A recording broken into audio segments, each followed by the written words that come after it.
Aldehyde और कीटोनों के विरचन की एक और महत्वपूर्ण विधि है एल्काइनों के जल योजन के द्वारा।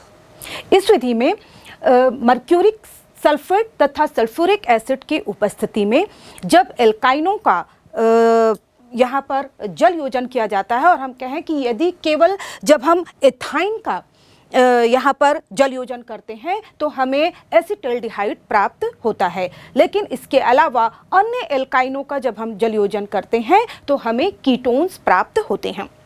यहाँ पर हम ध्यान देंगे कि जो जल योजन की क्रिया हो रही है वह मार्कोनिकॉफ के रूल के अनुसार होती है, लेकिन यहाँ पर जब हम एसिटिलीन लेते हैं तो एसिटिलीन में क्योंकि यह सममित है, इसमें दोनों तरफ सिर्फ जो ट्रिपल बॉन्ड है उसके दोनों ओर एक एक ही कार्बन है, इसलिए यहाँ पर जो जल का योजन है वह समान रूप से किसी भी तरह से हो सकता है। लेकिन जब हम यहाँ पर असममित एल्काइन लेते हैं तो उस समय यहाँ पर जल योजन जो होगा, हाइड्रेशन जो होता है वह मार्कोनिकॉफ के रूल के अनुसार होता है। जैसे यहाँ पर हम पहले उदाहरण लेते हैं एसिटिलीन का। एसिटिलीन में हम जानते हैं कार्बन कार्बन के मध्य 3 बंध ट्रिपल बॉन्ड पाया जाता है। अब यहाँ पर ये जो सबसे पहले इस क्रिया में मर्क्यूरिक सल्फेट और तनु सल्फ्यूरिक एसिड की उपस्थिति में यहाँ पर एसिटिलीन का पहला पाई बंध यहाँ टूटता है, और यहाँ पर हम ले जल में हम जानते हैं कि जो यह OH माइनस और H+ के रूप में होगा। तो यहाँ पर हम देखें कि कोई भी, चूंकि यह एसिटिलीन अभी सममित है, इसलिए इसमें से जल का एक हाइड्रोजन एक कार्बन पर तथा हाइड्रोक्सिल समूह दूसरे कार्बन पर जुड़ जाता है, और इस तरह से जो हमें संरचना प्राप्त हो रही है इसमें आप देख रहे हैं कि कार्बन कार्बन के बीच द्विबंध है, यानी कि यहाँ पर ईन उपस्थित है, और साथ ही साथ कार्बन पर एक हाइड्रोक्सिल समूह है यानी कि ऑल उपस्थित है। तो इस जो संरचना हमें प्राप्त हो रही है इसे हम कहते हैं इनॉल रूप। लेकिन ये जो इनॉल रूप होता है वह अनस्टेबल होता है, अस्थायी होता है, और इसमें आगे चलावयवता टोटोमेरिज्म के द्वारा यह एक स्थायी रूप, जिसे हम कीटोन रूप कहते हैं, में परिवर्तित हो जाता है। तो यहाँ पर हम देखें क्या होगा कि जो ऑक्सीजन है, ऑक्सीजन के पास लोन पेयर है, यह ऑक्सीजन अपने लोन पेयर को ऑक्सीजन कार्बन को दे देगा, जिससे यहाँ पर द्विबंध आ जाएगा, और इसकी वजह से जो कार्बन कार्बन के बीच जो द्विबंध का पाई इलेक्ट्रॉन जोड़ा है वह कार्बन पर शिफ्ट हो जाएगा। इसलिए कार्बन पर यहाँ पर जो CH2 वाला कार्बन है उस पर नेगेटिव चार्ज आ जाएगा। अब चूंकि ऑक्सीजन ने अपना लोन पेयर दिया है इसलिए इस पर पॉजिटिव चार्ज आ जाता है, और चूंकि ऑक्सीजन बहुत ज़्यादा इलेक्ट्रोनेगेटिव है और उस पर पॉजिटिव चार्ज होना अस्थायित्व को दर्शाता है, इसलिए अब यह हाइड्रोजन ऑक्सीजन का जो इलेक्ट्रॉन जोड़ा है उसको अपने साथ ले लेगा, और जो हाइड्रोजन बच रहा है यह प्रोटॉन के रूप में जाकर CH2 जिस पर नेगेटिव चार्ज है कार्बन पर, उससे जाकर जुड़ जाएगा, और इस तरह से हमें एक जो नई संरचना मिलेगी वो होगी CH3C++OH। तो इस तरह से हमें एल्डिहाइड रूप यहाँ पर प्राप्त हो जाएगा। तो इस तरह से सममित जो एल्काइन्स हैं यानी कि एसिटिलीन पर जल योजन के द्वारा हमें एल्डिहाइड प्राप्त होते हैं। अब हम एक दूसरा उदाहरण देखते हैं जिसमें हम ले रहे हैं यहाँ पर प्रोपाइन। प्रोपाइन में हम देखेंगे कि इसका जो सूत्र है यह है CH3C++CH। तो यहाँ पर हम देखें कि अब जब जल योजन होगा तो उसमें मार्कोनिकॉफ के रूल के अनुसार होगा, और मार्कोनिकॉफ का जो रूल है उसके अनुसार जो जुड़ने वाले समूह का जो नेगेटिव पार्ट होता है वो उस कार्बन से जुड़ता है जिससे जुड़े हुए कार्बन परमाणुओं की संख्या कम होती है।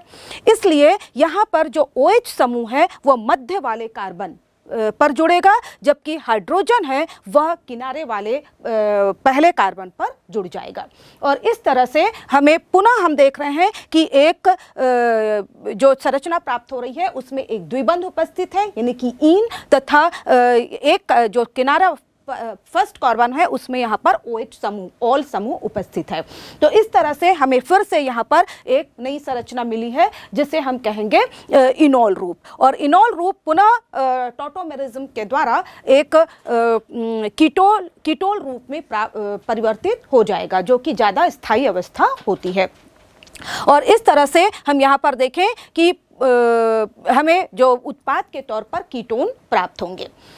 तो इस तरह से हम देखते हैं कि जो एल्काइन है वह जल योजन के द्वारा हमें एल्डिहाइड देते हैं, जबकि उसके अलावा अन्य जो एल्काइन होंगे वो सभी हमें कीटोन देते हैं।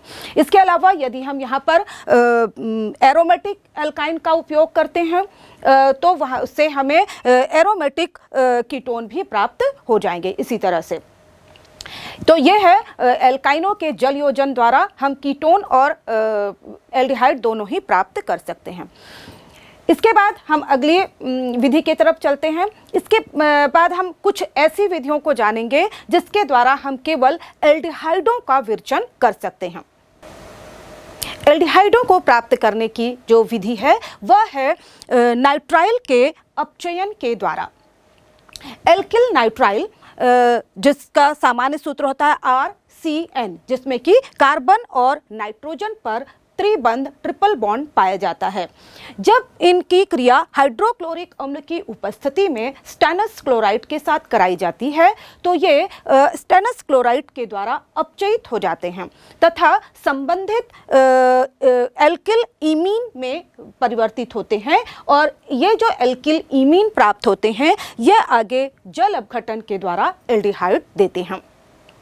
यहाँ पर जो अभिक्रिया होती है कुछ इस तरह से होती है कि यहाँ पर जो स्टेनस क्लोराइड है यह एक अपचायक के रूप में कार्य करता है, यह स्वयं ऑक्सीकृत होता है। यहाँ पर हम देखें जो स्टेनस क्लोराइड है इसमें स्टेनस की ऑक्सीकरण अवस्था +2 है और यह यहाँ पर +2 से +4 में कन्वर्ट होता है और इस तरह से यह 2 इलेक्ट्रॉन निष्कासित करता है।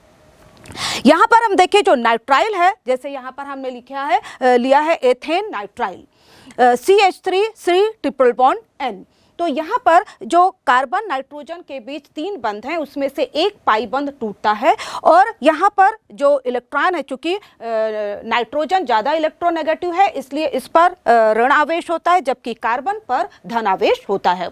और इस तरह से हमने देखा जो स्टेनस के स्टैनिक में कन्वर्ट होने पर जो 2 इलेक्ट्रॉन जोड़े निकलते हैं वह कार्बन को प्राप्त हो जाते हैं। और इस तरह से यहाँ पर हम देखें कि कार्बन तथा नाइट्रोजन दोनों पर यहाँ पर ऋण आवेश आ जाता है और इस स्थिति में अब चूंकि यहाँ पर दोनों पर ऋण आवेश है तो अब यहाँ पर जो HCl हमने यूज़ किया है, हाइड्रोजन क्लोराइड जो हमने यूज़ किया है, तो यहाँ पर इससे 2 हाइड्रोजन प्राप्त होते हैं और ये दोनों ही हाइड्रोजन, एक हाइड्रोजन कार्बन से और दूसरा हाइड्रोजन नाइट्रोजन से जाकर जुड़ जाता है और इस तरह से हमें जो संरचना प्राप्त होगी वो हो जाएगी CH3CH डबल बॉन्ड NH और इसे हम कहेंगे एल्किल इमीन। ये जो संरचना होती है ये आगे यह जल अपघटित होगी और जल अपघटित होने पर हम देखेंगे कि जो जल के अणु में से जो ऑक्सीजन है वह कार्बन से जुड़ जाता है और जबकि जो 2 हाइड्रोजन हैं वह नाइट्रोजन से जुड़ जाते हैं और इस तरह से हमें यहाँ पर CH3CH डबल बॉन्ड O ये एल्डिहाइड प्राप्त होता है, साथ ही साथ यहाँ पर अमोनिया अलग हो जाती है।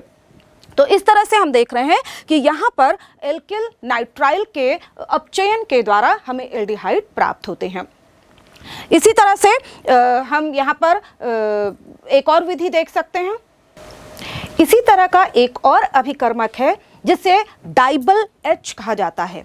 यह अभिकर्मक भी नाइट्राइलों को, एसिड क्लोराइड को अथवा एस्टर को अपचयित करके हमें एल्डिहाइड देता है। यहाँ पर हम देखें डाइबल H जिसका फुल फॉर्म होता है डाई आइसोब्यूटाइल एल्यूमिनियम हाइड्राइड। यहाँ पर यह जो इसकी संरचना हम देख सकते हैं इसमें हम जानते हैं कि जो एल्यूमिनियम है उसकी संयोजकता 3 होती है, तो इसकी एक संयोजकता तो हाइड्रोजन से पूरी हो रही है और इसकी जो 2 संयोजकता होती है वह आइसोब्यूटाइल समूह से पूरी होती है। तो इस तरह से यहाँ पर एल्यूमिनियम के साथ 2 आइसोब्यूटाइल समूह जुड़े होते हैं जबकि एक हाइड्रोजन जुड़ा होता है और इस तरह से ये जो एल्यूमिनियम के साथ जुड़ा हुआ हाइड्रोजन है यही यहाँ पर अपचयन का कार्य करता है।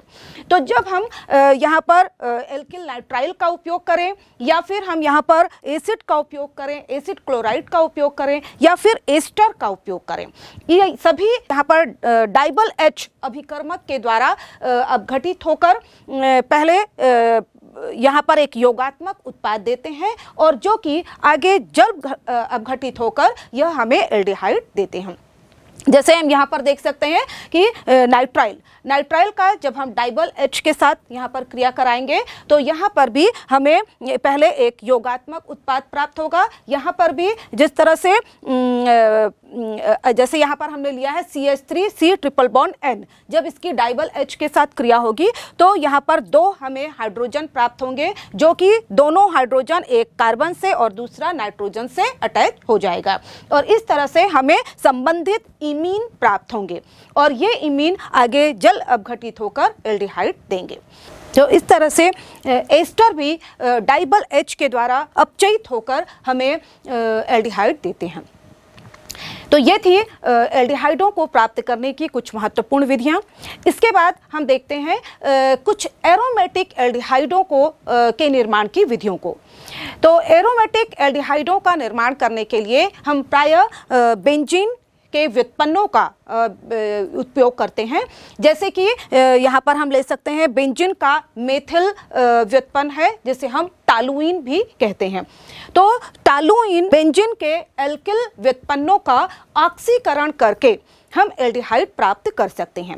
लेकिन यदि यहाँ पर तीव्र ऑक्सीकारकों का उपयोग जैसे किया जाता है, जैसे कि पोटेशियम परमैंगनेट, तो यहाँ पर ऑक्सीकरण की क्रिया सीधे जो एल्किल बेंजीन है वह सीधे अम्ल में परिवर्तित हो जाते हैं।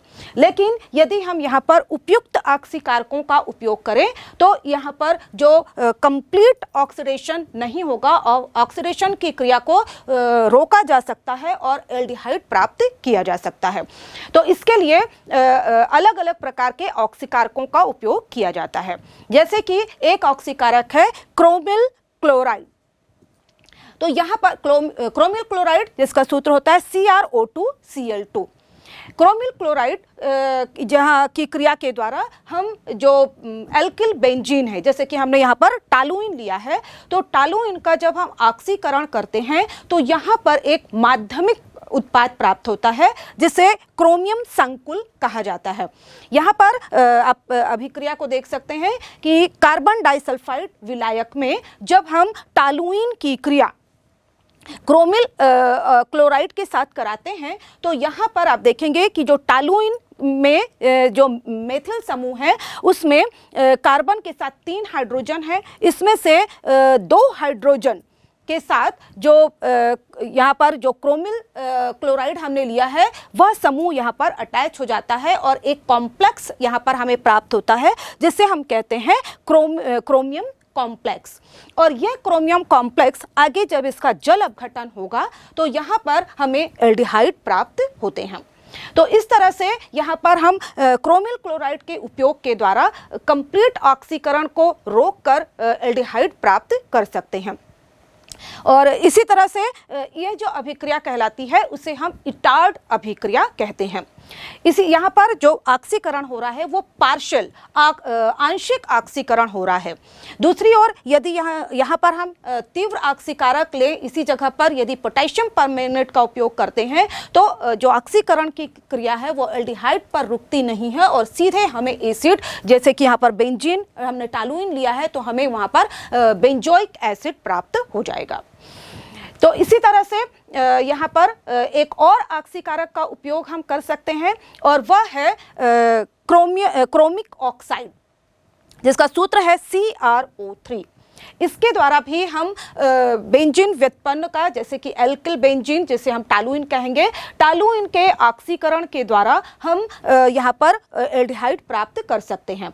लेकिन यहाँ पर जो क्रिया होती है उसमें टालुइन की क्रिया एसिड एनहाइड्राइड की उपस्थिति में क्रोमिक ऑक्साइड के साथ कराई जाती है, जिससे भी यहाँ पर हम देखेंगे कि बेंजलिडीन एसीटेट एक कॉम्प्लेक्स कंपाउंड मिलता है, जिसमें आप देख रहे हैं कि जो बेंजीन रिंग है उसके दो हाइड्रोजन हैं, वह जो एथर से, जो एस्टर से,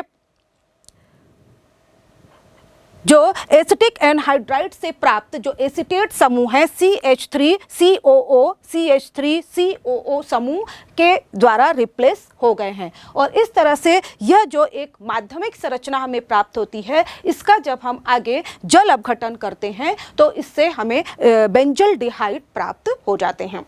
तो यह भी बेंजल्डिहाइड प्राप्त करने की एक महत्वपूर्ण विधि है। इसके बाद हम एक और महत्वपूर्ण विधि देखते हैं, वह है जो कि औद्योगिक उत्पादन के दृष्टि से भी बेंजल्डिहाइड के या एरोमेटिक एल्डिहाइड के औद्योगिक उत्पादन के दृष्टि से भी काफ़ी महत्वपूर्ण है। यह होती है जो प्रतिस्थापित बेंजीन के जो साइड चेन है उसके क्लोरीनेशन और उसके पश्चात उसके हाइड्रेशन के द्वारा। तो यह विधि है साइड चेन क्लोरीनेशन, यानी कि पार्श्व श्रृंखला क्रोनीनीकरण के द्वारा।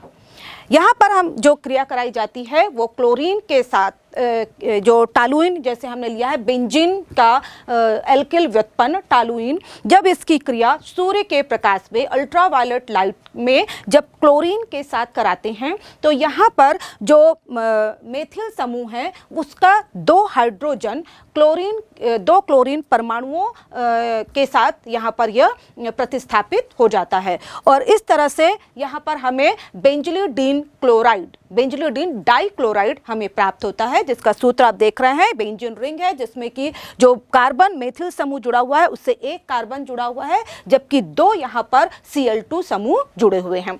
अब जब इस समूह का ये जो संरचना में प्राप्त हुई है, क्योंकि यहाँ पर जो क्लोरीन परमाणु होते हैं वो बहुत अच्छे लिविंग ग्रुप होते हैं, इसलिए कार्बन और Cl के बीच का जो इलेक्ट्रॉन जोड़ा है उसको लेकर यहाँ से वो बाहर निकल जाते हैं। जबकि यहाँ पर जब इसका हम आगे जल अपघटन करेंगे तो उस समय उसकी जगह पर जो जल के OH समूह, हाइड्रोक्सिल समूह हैं, दो यहाँ पर जुड़ जाते हैं। और इस तरह से यहाँ पर हम देखेंगे कि जो बेंजीन रिंग है उससे जुड़ा हुआ जो यहाँ पर कार्बन है उसमें एक ही कार्बन पर दो हाइड्रोक्सिल समूह डाइऑल यहाँ पर प्राप्त होते हैं। और चूंकि एक ही कार्बन पर जब दो हाइड्रोक्सिल समूह जुड़े होते हैं तो यह जो स्थिति होती है बहुत ही अस्थायी होती है, और इसलिए अब इसमें से तुरंत जल का एक अणु बाहर निकल जाता है और इस तरह से हमें एल्डिहाइड यानी कि बेंजल्डिहाइड प्राप्त होते हैं। तो यह विधि बहुत ज़्यादा औद्योगिक महत्व की विधि है, यानी कि बेंजल्डिहाइड के अधिक मात्रा में विरचन करने के लिए इस विधि का उपयोग किया जाता है।